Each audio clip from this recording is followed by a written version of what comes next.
Kitchen flavours dahlia আর রান্নাঘরে নিয়ে এসছে একটা নতুন ধরনের নতুন স্বাদের রেসিপি।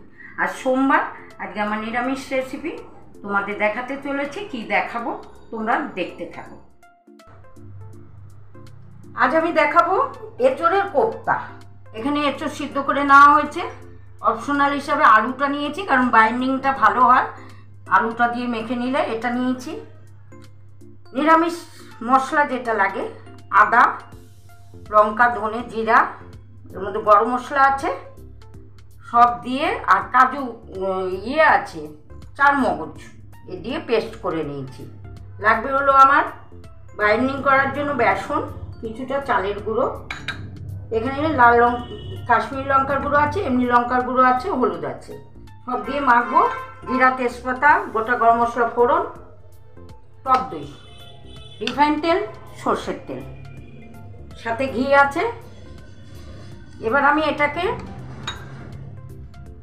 এঁচোড়টাকে মেখে নেব। এটা ম্যাশ করা হয়ে গেল। এবার আমি এখানে লঙ্কার গুঁড়ো, দু রকম লঙ্কার গুঁড়ো দিয়ে দিলাম, একটু চিনির দানা দিয়েছি, একটু হলুদ দিলাম, দিয়ে দিচ্ছি বেসন, চালের গুঁড়ো দিয়ে দিলাম, আন্দাজ মতো লবণ দিয়ে দিই।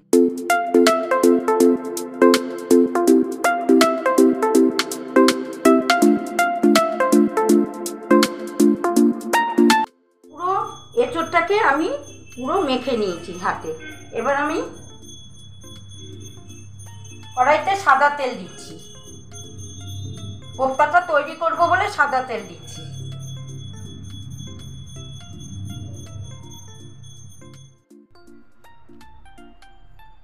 কোপ্তাটা আমি দিয়ে দিচ্ছি, তেল গরম হয়ে গেছে।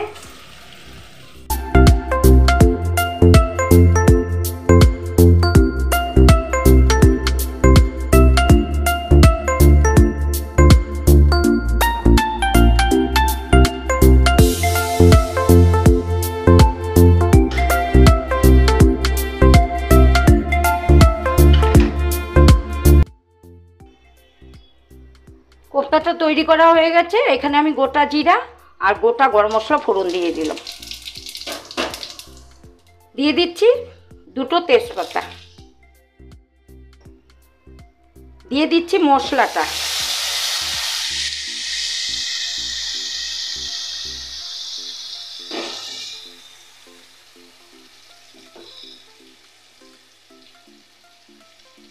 পরিমাণ মতো হলুদ,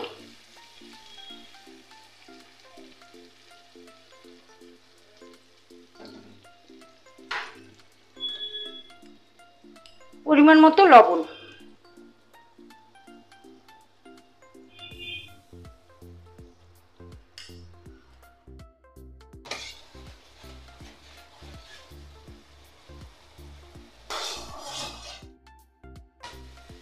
দিয়ে দিচ্ছি মশলার বাটির জলটা,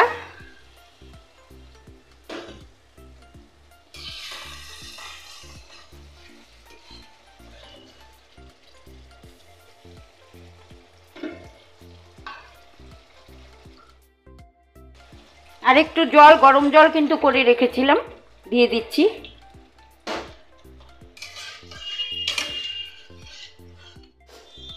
দিয়ে দিচ্ছি এখানে 2 চামচ টক দই ছিল, সেটা ফেটিয়ে নিয়ে দিয়ে দিলাম।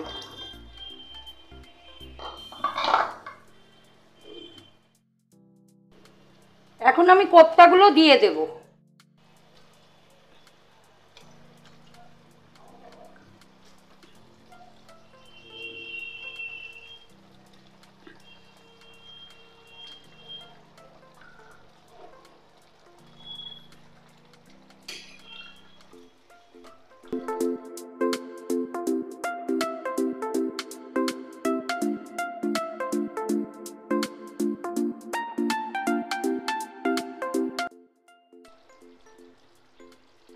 কোপ্তার রেসিপিটা রেডি হয়ে গেছে। আমি ঘি দিয়ে দিচ্ছি,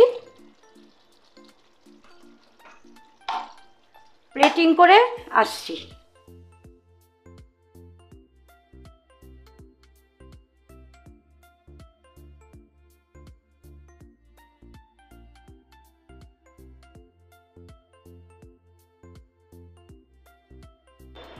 এঁচোড়ের কোপ্তা রেসিপি অলমোস্ট ডান। তো আজকের রেসিপি তোমাদের কেমন লাগলো?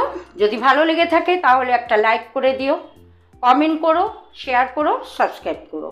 যারা সাবস্ক্রাইব করোনি এখনও তারা সাবস্ক্রাইব করে নিয়ে আমার সমস্ত রেসিপি পাওয়ার জন্য, নোটিফিকেশান পাওয়ার জন্য বেল বাটনটা টিপে দিও।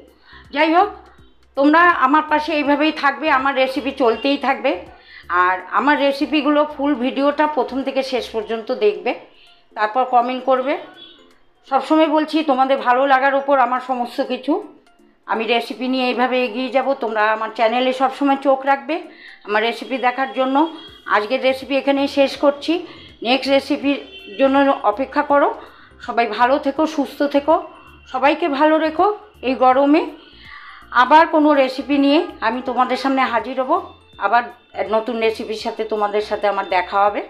সবাইকে ভালোবাসা জানাচ্ছি, বড়দের প্রণাম জানাচ্ছি। জানি আজকের রেসিপিটা এখানেই শেষ করছি। নেক্সট রেসিপির জন্য অপেক্ষা করো, চ্যানেলে চোখ রাখো। সবাইকে টাটা, গুড বাই।